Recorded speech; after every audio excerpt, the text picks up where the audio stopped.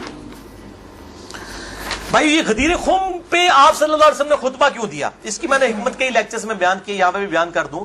یہ آپ خطبہ حجۃ الوداع پہ بھی دے سکتے تھے، وہ روایتیں ضعیف ہیں۔ غدیر خم اس موقع پر پہنچ کر سب لوگ عرب کے جا چکے تھے سوائے اہل شام کے اور اہل مدینہ کے، اور اہل شام صفین میں سیدنا علی کے خلاف کھڑے ہوئے، اور اہل مدینہ میں جو کچھ لوگ تھے انہوں نے اہل مدینہ کے ساتھ زیادتی کی، کچھ ان کے ساتھ زیادتیاں ہوئی۔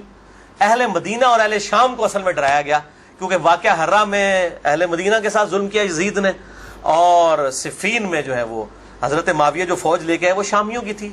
اس لیے نبی صلی اللہ علیہ وسلم نے حضرت علی کے بارے میں یہ کرٹیکل حدیث وہاں پر بیان کی تاکہ شامیوں کو اور اہل مدینہ کو ڈر سنا دیا جائے۔ یہ اس کی ٹیکنیکل ریزن تھی، یہ کوئی خلافت والا معاملہ نہیں تھا۔ وہ تو بخاری اور مسلم کی متفق علیہ حدیث ہے، صحیح بخاری میں 4460 نمبر حدیث ہے۔ سیدنا طلحہ نے جب پوچھا عبداللہ ابن ابی اوفا سے کہ بتائیے کیا نبی صلی اللہ علیہ وسلم نے اپنا وصی کسی کو منایا؟ انہوں نے کہا کسی کو نہیں منایا، آپ نے ہمیں قرآن پر چلے رہنے کی وصیت کی تھی۔ یہ جو وصی رسول والا ایشو ہے یہ اجماع صحابہ ہے، میں نے پورا لیکچر ریکارڈ کروا دیا ہے، مسئلہ نمبر 55B، وصی رسول کون ہے اور حدیث قرطاس کا تحقیقی جائزہ۔ وصی رسول نہ سیدنا ابو بکر ہے نہ سیدنا علی ہے، بلکہ قرآن حکیم ہے۔ سیدنا ابو بکر کی جو خلافت اسٹیبلش ہوئی وہ اجماع صحابہ تھا رضی اللہ عنہم اجمعین وعلیہم السلام۔ یہ سارے طریق میں جتنے بیان کر رہا ہوں نا یہ آپ کو مل جائیں گے سلسلہ احادیث صحیحہ میں 1750 نمبر شیخ البانی کے اور 2223 میں۔ سیکنڈ لاسٹ ترک 7واں المستدرک للحاکم میں انٹرنیشنل نمبر کے مطابق 4711 زید ابن ارقم سے۔ یہ بڑے خطرناک الفاظ ہیں۔ زید ابن ارقم ڈر جاؤ، زید ابن ارقم کرو جڑی روایتیں انہوں نے بیان کی تھی ہمیں۔ زید ابن ارقم کہتے ہیں کہ نبی صلی اللہ علیہ وسلم نے فرمایا تھا غدیر خم پر کہ میں اپنے بعد 2 بھاری چیزیں چھوڑ کر جا رہا ہوں، قرآن اور اہل بیت، یہ قیامت تک اکٹھے رہیں گے یہاں تک کہ حوض کوثر پہ آ کے مجھ سے ملاقات کریں گے، قرآن اور اہل بیت۔ یہ حوض کوثر پہ ملاقات کر کے کیا لینا ہے انہوں نے؟ بخاری اور مسلم کی حدیث ہے انصار تم پر ظلم ہوگا، صبر کرنا یہاں تک کہ حوض کوثر پہ مجھے آ کے ملنا۔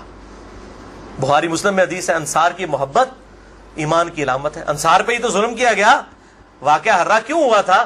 قتل حسین کے بعد انصار کی اولاد نے بیعت یزید کی توڑ دی تھی، اسی کی وجہ سے اس کو غصہ آیا، کہا انصار صبر کرنا یہاں تک کہ مجھے حوض کوثر پہ کیا مٹھائی کھلائی جائے گی؟ نہیں، بخاری اور مسلم کی متفق علیہ حدیث ہے میرے حوض کوثر پہ کچھ لوگ آئیں گے اور میں کہوں گا اصحابی اصحابی، یہ تو میرے صحابہ ہیں۔ ایک روایت میں اسیحابی اسیحابی، تو میرے ساتھی ہیں، میرے صحابی ہیں۔ یہ کیا کرتے ہیں جس طریق میں آتا ہے نا امتی امتی، وہ نکال کے تو بریلوی دیوبندیوں کے اوپر لگانا شروع کر دیتے ہیں۔ اور صحابی صحابی لکھے نا مکتبۃ شاملہ میں، بخاری مسلم میں کھل جائیں گے۔ تو آپ صلی اللہ علیہ وسلم فرماتے ہیں کہ میں جب ان کو حوض کوثر سے پلانے لگوں گا میرے ان کے درمیان ایک دیوار کھڑی کر دی جائے گی اور مجھے کہا جائے گا اللہ کے نبی آپ کو نہیں پتا آپ کی وفات کے بعد یہ لوگ دین سے الٹے قدم پھر گئے تھے، انہوں نے دین میں بدعتیں جاری کر فرماتے ہیں میں کہوں گا سحقن سحقن لمن غیر بعدی سحقن سحقن لمن بدل بعدی، ان پر پھٹکار ہو جنہوں نے میری وفات کے بعد میرا دین بدل دیا، جنہوں نے میری وفات کے بعد میرے دین میں تغیر کر دیا۔ اب یہ ایک اور پنڈورا باکس ہے، اس کو بھی میں یہاں پر کلوز کرتا ہوں۔ جسے شوق ہو میری زندگی کا اہم ترین لیکچر مسئلہ نمبر 96 عظمت صحابہ رد المنافقین اور سنی شیعہ کے اختلاف کا تحقیقی جائزہ اہل سنت پاک.com پر جو ہے وہ دیکھ لیں۔ ہر ایک چیز میں سے ایک جن برآمد ہوتا ہے۔ 8واں طریق اس سے ریلیٹڈ ہے، غدیر خم کا تو نہیں لیکن ریلیٹڈ ہے، اس لیے میں نے اس کو بیان کرنا ضروری سمجھا۔ المستدرک للحاکم میں انٹرنیشنل نمبر کے مطابق 4628۔ اس جتنی میں حدیثیں بیان کر رہا ہوں شیخ البانی، شیخ زبیر لزئی، امام ذہبی، امام حاکم رحمہم اللہ اجمعین تمام نے ان کی تصحیح کی ہوئی ہے۔ میں کو کار بیک نہیں، عالم ضعیف حدیثیں بیان کر رہا نا جو قواعد اللہ سناولی کرتا ہے، تو بھائی جی 10 گھنٹے نہ مکن حدیثاں، میں صرف صحیح حدیثیں بیان کر رہا ہوں جن کے اوپر اتفاق ہے سب کا۔ یہ حدیث بھی بڑی اہم حدیث ہے۔ ابو ذر غفاری کا غلام تھا ایک ابو ثابت، وہ کہتے ہیں میں جنگ جمل کے بعد حضرت ام سلمہ ہماری جو ماں ہے جو آخر میں فوت ہوئی واقعہ کربلا کے بعد بھی، ام سلمہ ام المؤمنین رضی اللہ تعالی عنہا و علیہ السلام، کہتے ہیں میں ان کو ملنے گیا، اماں نے پوچھا، اماں ام سلمہ ہوتے اگر میں لیکچر دیا نا بنو امیہ کے خلاف جتنی حدیثیں ہیں نا، جتنی حدیثیں ممبروں پہ لعنت کرنے والے کے خلاف، سیدنا علی کو گالیاں دینے والوں کے پر عتاب، سب کی سب ام سلمہ سے ہیں۔ ام سلمہ پہ اگر ایک میں پورا لیکچر دے سکتا ہوں کہ انہوں نے جو بنو امیہ کے خلاف حدیثیں روایت کی ہیں، ام سلمہ نے، نبی صلی اللہ علیہ وسلم کی بیوی، یہ کوئی بریلوی دیوبندی اہل حدیث شیعہ نہیں تھی بھائی، نبی صلی اللہ علیہ وسلم کی بیوی تھی۔ یہاں پر بھی ام سلمہ کو وہ تابعی کہتا ہے میں تو جمل سے آیا ہوں، تو انہوں نے پوچھا کہ بتائیے جنگ جمل میں کیا حال ہوا؟ ان کا اماں میں جنگ جمل میں جو ہے وہ سیدنا علی کا ساتھی تھا۔ اچھا، کہتے ہیں لیکن صبح کے وقت جب میں نے اپنے مخالف لشکر میں سیدہ عائشہ کو دیکھا تو میرا دل ڈولنے لگ پڑا کہ یہ ٹھیک ہے یا وہ، حالانکہ وہ تو کتنی حدیثیں ہیں کہ میری ایک بیوی پہ حوض کے کتے بھونکیں گے، حدیث حوض پہ پورا باب شیخ البانی نے باندھ دیا، میں نے 72 حدیثوں میں نقل کیا، سیدہ عائشہ پہ کتے بھونکے، اس کے بعد پوری زندگی روتی تھی، وہ تو ابن زبیر ان کو آگے لے گئے، اس کے بعد سیدنا علی نے ان کو معاف بھی کیا، اور ایک الگ سے ایک ٹاپک ہے، مسئلہ 101 میرا دیکھ لیں۔ بہرحال سیدہ عائشہ رضی اللہ تعالیٰ عنہ کو دیکھا دل ڈگمگا گیا، کہتے ہیں پھر میں نے جب ظہر کی نماز پڑھی تو اللہ نے میرے دل کو مضبوط کر دیا کہ نہیں علی حق پر ہے، تو ہم نے جنگ کی، اور ظاہر ہے وہ تو کلین سویپ ہوا، سیدنا علی جنگ جیت گئے۔ تو ام سلمہ نے پتہ کیا کہا؟ انہوں نے یہ نہیں کہا کہ یہ مشاجرات صحابہ مجھ سے کیوں ڈسکس کر رہے ہو، دو ہی ٹھیک نے، انہوں نے کہا ابو ثابت تو نے بڑا ہی اچھا کام کیا، میں حضور کی بیوی ہوں، میں نے خود نبی صلی اللہ علیہ وسلم سے یہ بات سنی تھی کہ قرآن اور علی یہ قیامت تک ساتھ رہیں گے یہاں تک کہ یہ مجھے حوض کوثر پہ آ کر ملے۔ اس سے مراد نہیں کہ حضرت علی زندہ رہیں گے، مراد یہ ہے کہ علی کا جو سٹانس ہے اور قرآن یہ ساتھ ہیں، دونوں علی اور قرآن ساتھ رہیں گے یہاں تک کہ حوض کوثر پہ آ کے مجھے ملے۔ اوتھے نازمیاں دی لگے گی پھینٹی، حوض کوثر تے تم ملن گے تو پھر یہی کچھ ہوئے گا نا، سحقن سحقن لمن غیر بعدی، وہاں پہ یہ ہوگا۔ اچھا، تو یہ الحمدللہ سارے طریق مکمل ہوئے۔ آخر میں 3 حدیثیں بیان کر کے اس کو کنکلوڈ کرتا ہوں۔ المستدرک الحاکم میں صحیح سند کے ساتھ 4717 نمبر حدیث ہے، ایک طریق شیخ البانی شیخ زبیر علی زئی دونوں نے صحیح کہا، امام حاکم امام ذابی نے موافقت کی کہ آپ صلی اللہ علیہ وسلم نے فرمایا اللہ کی قسم ہم اہل بیت کے ساتھ جو بغض رکھے گا اللہ تعالیٰ اسے ضرور دوزخ میں داخل کرے گا۔ کہتے ہیں یزید کا معاملہ اللہ پہ چھوڑیں، امام ذہبی نے لکھا ہے کہ سب سے بڑا ناسبی یزید تھا،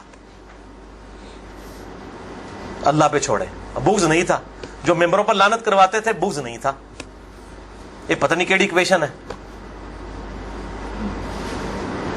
تو جھوٹا دفاع کرتے ہیں بنو امیہ کا۔ اور اسی کا طریق ہے 4712 نمبر اور سلسلہ احادیث صحیحہ میں 2488 شیخ البانی لے کر آئے ہیں، یہ بہت خطرناک ہے۔ آپ صلی اللہ علیہ وسلم فرمایا اگر کوئی شخص پوری زندگی حجر اسود اور مقام ابراہیم کے درمیان نمازیں پڑھتا رہے اور روزانہ روزہ رکھے اور اس حال میں مرے کہ اس کے دل میں بغض اہل بیت ہے، اللہ کی قسم ضرور دوزخ میں ڈال دیا جائے گا۔ وہ تو اڈیاں روائی دانا کس کام دیا نے بھائی، تو اڈیاں پکڑیاں کس کام دیا نے؟ اگر بغض اہل بیت ہے، باڑ میں گیا سعودیہ کا پیسہ، باڑ میں گیا ایران کا پیسہ، اپنی آخرت کی فکر کرو کہ نا خوش کر دے پو تسی اللہ دے بندے ہو، ایا کرو۔ دوسری حدیث امیر المؤمنین سیدنا ابو بکر الصدیق رضی اللہ تعالیٰ عنہ علیہ السلام کا قول، صحیح بخاری میں حضرت حسین والے چیپٹر میں ہے، نبی صلی اللہ علیہ وسلم کی بیویوں والے چیپٹر میں نہیں ہے۔ امام بخاری نو پتا سی کہ اہل بیت کون ہے، اسپیشل اہل بیت کون ہے اور یوزول اہل بیت کون ہے۔ امام بخاری حضرت حسین والے چیپٹر میں اس کو لے کے ہیں 3751 سیدنا ابو بکر صدیق رضی اللہ تعالیٰ عنہ علیہ السلام کہتے ہیں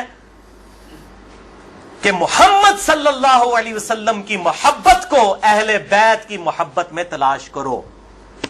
یہ ابو بکر صدیق کا فتویٰ ہے، رفع دین میں تلاش نہ کرو، محمد صلی اللہ علیہ وسلم کی محبت کو اہل بیت کی محبت میں تلاش کرو، اور اہل بیت کو حضرت حسین والے چیپٹر میں لے کے آئے 3751. اور آخری حدیث صحیح مسلم میں وہ ریپیٹ کر لیں 240 نمبر کتاب الایمان میں. سیدنا علی کہتے ہیں اس اللہ کی قسم کہ جس نے دانے کو پھاڑ کر اس میں سے اناج اگایا اور ہر مخلوق کو پیدا کیا، نبی امی نے مجھ سے عہد لیا تھا کہ اے علی تجھ سے صرف مومن ہی محبت کرے گا اور تجھ سے بغض صرف منافق ہی رکھے گا. اب محبت علی کا یہ مطلب نہیں ہے کہ غلوف کرے یا مشکل کشا ماننا شروع کر دیں. مراد یہ کہ جو ان کے صحیح جتنے بھی فضائل آئے ہیں ان کو مانا جائے الحمدللہ، اور ان کے دشمنوں سے دشمنی رکھی جائے. یہ بھائیو اب آج کی گفتگو کنکلوڈ ہوئی. میں آخر میں پھر وہی کہوں گا کہ یہ میرا جو ریسرچ پیپر ہے 5B واقعہ کربلا کا حقیقی پس منظر 72 صحیح الاسناد حدیث کی روشنی میں، اسے ضرور پڑھیں. اہل سنت پاک.com سے research paper number 5B download کریں. میں اپنی گفتگو کا اختتام کروں گا امام محمد بن ادریس الشافعی المتوفى 204 ہجری کے اس مشہور شہر پر جو ان کے دیوان الشافعی میں چھپا ہوا ہے. کسی مولوی کی سند کی ضرورت نہیں، ان کی اپنی کتاب ہے دیوان الشافعی. اور تمام محدثین چاہے ابن تیمیہ ہوں، امام ذہبی ہوں، ابن کثیر ہوں، سب نے اپنی کتابوں میں اس شعر کو نقل کیا ہے. چونکہ میرے پہ بھی فتویٰ لگنا ہے تو میں بتاؤں کہ میں کوئی اکیلا نہیں ہوں، ہمارے بزرگوں پہ ان کے بزرگوں نے فتوے لگائے ہیں. امام شافعی سے بڑا کوئی اہل سنت کا امام نہیں ہے. احمد بن حنبل ان کا شاگرد ہے، اور احمد بن حنبل صرف حدیث میں ایکسپرٹ ہے. امام شافعی وہ ہیں جو حدیث میں ایکسپرٹ، فقہ میں ایکسپرٹ، منطق میں ایکسپرٹ. ان سے بڑا کوئی امام نہیں اہل سنت کا. اور امام بخاری ان کے پوتا شاگرد، امام ترمذی ان کے پڑپوتا شاگرد، اور خود امام مالک رحمہ اللہ علیہ السلام کے شاگرد ہیں. دیوان الشافعی میں ان کا شعر ہے ان کان رفضا حب آل محمد صلی اللہ علیہ وآلہ وسلم. اگر آل محمد کی محبت کا نام تم کہتے ہو رافضی ہونا ہے، شیعہ بھی نہیں رافضی، فَلْيَشْهَدِ الثَّقَلَانِ أَنِّي رَافِضِي. تو جنوں انس گواہ ہو جاؤ، اے بریلویو دیوبندیو اہل حدیث شیعہ سب کے سب، چاہے جنوں میں ہو چاہے انسانوں میں ہو، من الجنت والناس، وہ والا بھی من الجنت والناس، گواہ ہو جاؤ. فَلْيَشْهَدِ الثَّقَلَانِ أَنِّي رَافِضِي. ہاں میں پھر رافضی ہوں، میرے رافضی ہونے پر گواہ ہو جاؤ. یہ امام شافعی کا جو ہے شعر ہے. اس پہ میں نے گفتگو کنکلوڈ کی. باقی آپ اس میں دیکھیں. اللہ تعالیٰ سے دعا ہے جو حق بات میں نے کہی اللہ تعالیٰ ہمارے دلوں میں راسخ فرمائے. اگر جس بات میں میرے منہ سے کوئی بات نکل گئی تو اللہ تعالیٰ ہمارے دلوں سے محو کر دے. اللہ تعالیٰ ہمیں کتاب و سنت کی تعلیمات پر عمل کر کے دوسرے بھائیوں تک پہنچانے کی توفیق عطا فرمائے. سبحانک اللہم و بحمدک اشہد ان لا الہ الا انت استغفرک و اتوب الیک وما علینا الا البلاغ المبین. درود شریف ایک دفعہ ضرور پڑھیں. اللہم صلی علی محمد وعلی آل محمد کما صلیت علی ابراہیم وعلی آل ابراہیم انک حمید مجید. اللہم بارک علی محمد وعلی آل محمد کما بارکت علی ابراہیم وعلی آل ابراہیم فی العالمین انک حمید مجید. جتنے بھائی آئے ہیں ریسرچ پیپرز بھی لے کے جائیں، اور جنہوں نے سوال کرنے ہیں 10 منٹ کے بعد میرے پاس آئیے گا، کیونکہ میں ظاہر ہے اتنی گفتگو کر کے پھر جو ہے وہ تھک جاتا ہوں. جزاک اللہ خیرہ، جزاکم اللہ خیرہ، وما علینا الا البلاغ المبین. ٹھیک ہے، اسے بند کر دیجیے.